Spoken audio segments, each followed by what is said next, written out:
안녕하세요. 이젤입니다. 이번 시간에는 플래시에서 모션을 편집하는 방법에 대해서 알아보도록 하겠습니다. 사실 모션 튜닝이나 쉐이프 튜닝에 대해서는 이전 강좌를 통해서 여러분들에게 어느 정도 좀 설명을 드렸다고 생각을 하는데요. 플래시 8부터 새롭게 추가된 기능들이 있습니다. 그래서 CS3에도 마찬가지 커스텀 이지라는 기능들을 이용하게 되면 모션 튜닝의 가속과 감속을 섬세하게 조정할 수가 있고요. 그로 인해서 다이나믹한 움직임들을 만들 수가 있습니다. 반복되는 움직임을 쉽게 또 제작할 수도 있는 그런 기능들이 있습니다. 그래서 이전 버전에서 일일이 키프레임을 추가를 하고 모션 튜닝을 적용했던 작업들이 대화 상자를 통해서 손쉽게 제작이 될 수 있는 그런 기능이라고 알아두시면 되겠습니다. 자, 그럼 먼저 그런 기능들을 여러분들이 이해를 하기 위해서 습득을 하기 위해서 먼저 그 작업 환경을 먼저 구축하도록 하겠습니다. 마찬가지 늘 하던 것처럼 플래시 파일에 액션 스크립트 2.0을 여러분들이 클릭을 해주시면 되겠습니다. 그래서 클릭을 해주시고요. 스테이지가 너무 크기 때문에 저는 좀 줄이도록 하겠습니다. 강좌 사이즈가 좀 작다 보니까 여러분들의 화면하고 좀 다를 수가 있는데요. 뭐 그것은 크게 개의치 않으셔도 되겠습니다. 자, 먼저 레이어 1번에다가 배경이라고 해서요. 더블 클릭을 하셔서 이름을 배경으로 바꿔보도록 하겠습니다. 자, 배경이라고 하고요. 벽과 그 다음에 땅 부분을 만들어 보도록 하겠습니다. 그래서 사각 렉탱귤러 툴을 이용하셔 가지고요. 이렇게 적당히 사각형으로 대충 모양을 그려주시면 되겠습니다. 그리고 검정색 화살표인 선택 툴을 이용하셔서 클릭을 해주신 다음에 하단에 보시면 면색과 선색이 나오는데 선색은 지금 없는 상태이고요. 면색 부분을 여러분이 적당히 눈에 잘 보이는 색으로 조절하도록 하겠습니다. 저는 약간 갈색 톤으로 조정을 좀 해보도록 하겠습니다. 자, 그런데 지금 제가 그린 이런 그 스테이지의 크기, 사각형의 크기가 실제 스테이지보다 약간 좀 클 수도 있고 적을 수가 있는데요. 이럴 때는 여러분 컨트롤 K 키를 누르시게 되면 얼라인 패널이 떨어지는 걸 보실 수가 있습니다. 그래서 먼저 검정색 화살표인 그 선택 툴로 금방 그렸던 배경의 1번 프레임, 배경 레이의 1번 프레임에 여러분들이 그리셨던 사각형 개체를 선택을 해주시고 난 이후에 하단에 보시면 매치 사이즈라는 것이 나옵니다. 그래서 첫 번째는 가로로 사이즈를 맞추는 것이고 두 번째는 세로로 사이즈를 맞추는 것입니다. 그런데 세 번째 걸 누르게 되면 가로 세로 사이즈를 똑같이 스테이지 크기와 똑같이 맞춘다. 대신에 투 스테이지가 이렇게 선택이 되어 있고 즉 눌러져 있는 상태에 있을 때만 그렇다는 것을 알아주시면 되겠습니다. 클릭을 한번 해보도록 하겠습니다. 그렇다면 지금 이렇게 변화가 된 것을 보실 수가 있는데 이것이 실제로 스테이지 크기와 동일한 그런 사각형이 제작이 됐다고 보시면 되겠습니다. 마찬가지 가운데와 그 다음에 수평 가운데, 세로 가운데를 눌러줌으로 인해서 스테이지 정중앙에 위치하도록 만들어 주시면 되겠습니다. 자, 이것이 이제 벽이라고 생각을 해주시고요. 공이 이렇게 바운딩이 될 수 있는 부분을 만들어야 되는데 그 바운딩이 될 수 있는 부분을 만들기 위해서 땅 부분을 구현을 해야 됩니다. 그래서 새롭게 그리지 마시고요. 플래시는 말씀드렸다시피 이렇게 그 오브젝트를 그리게 되면 전부 다 비트맵, 벡터 형식으로 제작이 되면서 각각의 단위가 1픽셀 단위로 분해가 된다고 말씀을 드렸습니다. 그래서 새롭게 그리지 마시고요. 검정색 화살표를 선택을 하셔서 적당히 지면이 될 부분을 적당히 이렇게 선택을 해주시면 선택이 된 것은 하얀 점들로 나오고 선택이 되지 않은 것들은 이렇게 점들이 나오지 않은 상태를 확인하실 수 있습니다. 이럴 때 다시 면색을 약간 좀 짙은 색으로 이렇게 모양을 좀 만들어 주시면 여러분들이 간단하게 작업을 해줄 수 있는 그런 형태다 이렇게 말씀을 드릴 수가 있겠습니다. 뭐 적당히 색상은 여러분들이 알아서 주셔도 되겠습니다. 자, 이렇게 저는 구현을 하도록 하겠습니다. 자, 그리고 난 다음에 이것이 벽이고 이것이 지면이라고 생각을 해주시면 되겠습니다. 자, 이렇게 된 상태에서 배경은 더 이상 여러분들이 뭐 터치가 되면 안 되기 때문에 배경 레이어에다가 락을 걸어서 조절을 해주시면 되겠습니다.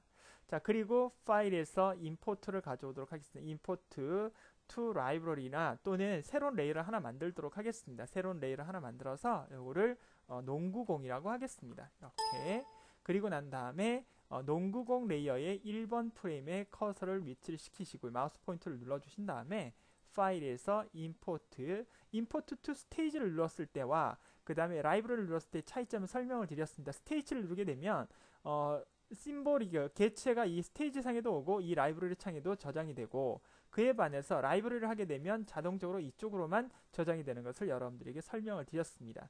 자, 플래시 예제를 찾아서 여러분 6일차 제가 이제 농구공이라는 것을 첨부 파일로 올려드렸는데요. 농구공.png 파일을 열어보도록 하겠습니다. 열기를 하면 이렇게 구현이 되게 돼 있습니다. 그래서 농구공 이렇게 나와 있는데요.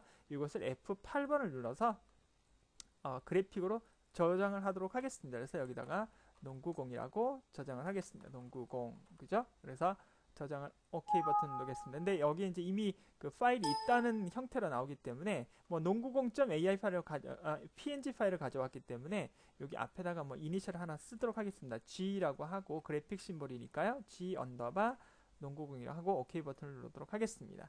자, 보시다시피 여기에 똑같이 그림 파일로 농구공이라는 것이 있었기 때문에 조금 전에 그래픽 심볼에 농구공이 인식이 되지 않았다. 그래서 같은 이름으로는 두 개의 어떤 라이브러리 창에 뭐 심볼이라든지 이미지라든지 아니면 동영상이라든지 뭐 파일의 종류와는 상관없이 같은 이름으로는 존재할 수 없기 때문에 이렇게 좀 특이하게 여러분들 앞에 이니셜을 붙이거나 뒤에다 숫자를 붙여서 이름을 좀 바꿔주시면 되겠습니다. 그렇게 해주시면 작업을 쉽게 하실 수가 있겠습니다. 자, 그리고 난 다음에 농구공이 바운딩이 되면 여러분들 당연히 뭐가 생길 수 있냐면 당연히 그 그림자가 생기게 되겠죠. 지면에. 그래서 여기다 새로운 또 레이어를 만들어서 그림자라고 하고요. 그림자라고 레이어를 만들어 주시고 그 다음에 거기 하다가 그림자 레이어의 1번 프레임을 선택을 해 주시고요. 여기다가 원형 그 도구 툴을 선택을 하신 다음에 적당히 여러분들이 하단에다가 지면에다가 여러분들이 원하시는 바운딩 형태를 만들어 주시면 되겠습니다. 자, 그런데 이제 제가 작업을 했던 부분은 배경색과 이 지금 그림자의 1번 프레임에 그렸던 색이 동일 색상이기 때문에 지금 화면상에 보이지는 않지만 마우스로 드래그를 해보시면 화면상에서 보실 수가 있고요. 그림자는 약간 회색 계열로 조정을 좀 해보도록 하겠습니다. 실제로 뭐 약간 좀 더 밝은 색으로 하셔도 상관없으니까 여러분들이 의미 해석을 하시는 부분들이다 보니까 여러분들이 적당히 모양을 만들어 주시면 되겠고요. 그 다음에 F8번 눌러서 마찬가지 그래픽 심볼로 작업을 한 다음에 앞에다가 G 붙이시고요. 언더바 뭐 그림자. 자, 앞에다가 이렇게 뭐 인식 그 글자라든지 숫자를 붙이는 것은 여러분들이 보실 때 나중에 그 심볼의 어떤 형태적인 내용을 미리 파악할 수도 있는 그런 장점들이 있습니다. 그래서 그래픽은 G, 뭐 버튼은 B, 그다음 무비 클립은 앞에다 M을 붙이게 되면 뭐 누가 보더라도 이것이 그래픽 심볼이다, 무비 클립이다, 버튼이라는 것을 알 수도 있는 그런 특징들이 있어서 앞에다 붙이는 것이고 본인만 이해가 된다면 뭐 이름을 굳이 붙이지는 않으셔도 상관이 없습니다. 그건 여러분들이 참고를 해주시면 되겠습니다. 자, OK 버튼 눌러서 그림자를 만들었습니다. 자, 그러면 그림자와 그 다음에 농구공은 이렇게 스테이지 정중앙에 오게 해주는 게 좋겠습니다. 그래서 먼저 그림자를 누르고 컨트롤 K를 눌러서 여기서 세로 가운데 정렬을 눌러주시고요. 농구공 그래픽 심볼을 눌러서 마찬가지 얼라인 패널에 이 가운데 정렬을 눌러주시면 되겠습니다. 마찬가지 투 스테이지가 눌러져 있는 상태에 있을 때 이렇게 누르셔야 스테이지 정중앙으로 간다는 사실을 여러분들이 기억을 해주시면 되겠습니다. 자, 그리고 그림자는 보편적으로 농구공 아래에 있는 것이 여러분들이 인식하실 때도 좋기 때문에 하단에 있는 농구공과 그림자의 레이어를 서로 상호 교환을 해서 작업을 해주시면 되겠습니다. 자, 여기까지가 여러분들이 작업을 하기 위한 가장 기본적인 세팅 화면이라고 생각을 해주시면 되겠고요. 자, 여기에서 여러분들이 모션 튜닝에 있는 그 커스텀 이지 기능을 이용하기 위해서는 반드시 모션 튜닝이 또 일어나야 합니다. 그래서 미리 선행 작업을 좀 해보도록 하겠습니다. 자, 똑같이 어차피 같은 프레임으로 연장이 되는 거기 때문에 여러분 여기에다가 70번에다가 왼쪽 버튼 누른 상태에서 위로 쭉 올리시면 이렇게 블럭이 잡히게 되어 있습니다. 그래서 장면을 연장을 해주셔서요. F5번을 눌러보도록 하겠습니다. 그러면 1번부터 70번까지는 같은 장면이 유지가 된다는 것을 확인하실 수가 있겠습니다. 그렇지만 모션이 일어나기 위해서는 반드시 키프레임이 존재를 해야 된다고 그랬고 시간적인 변화와 공간적인 변화가 반드시 있어야 된다고 말씀을 드렸기 때문에 여기에서 50번 정도에다가 블럭을 이렇게 잡아서 F6번을 눌러주시면 되겠습니다. 자, F6번을 눌러주신 다음에요. 마찬가지, 요거는 제가 좀 잘못했는데 컨트롤 Z키를 다시 한번 눌러서 해제를 하도록 하겠습니다. 뭐 배경에는 사실은 배경에는 키프레임을 만들어질 필요가 없기 때문에 여기에 있는 농구공과 그림자 레이어에만 50번을 잡아서 F6번 눌러서 키프레임 만들어 주시면 되겠습니다. 자, 이렇게 선행적으로 한 상태에서 다음 강좌에서 실질적으로 내용 정리를 설명을 해 드리도록 하겠습니다. 자, 수고하셨습니다.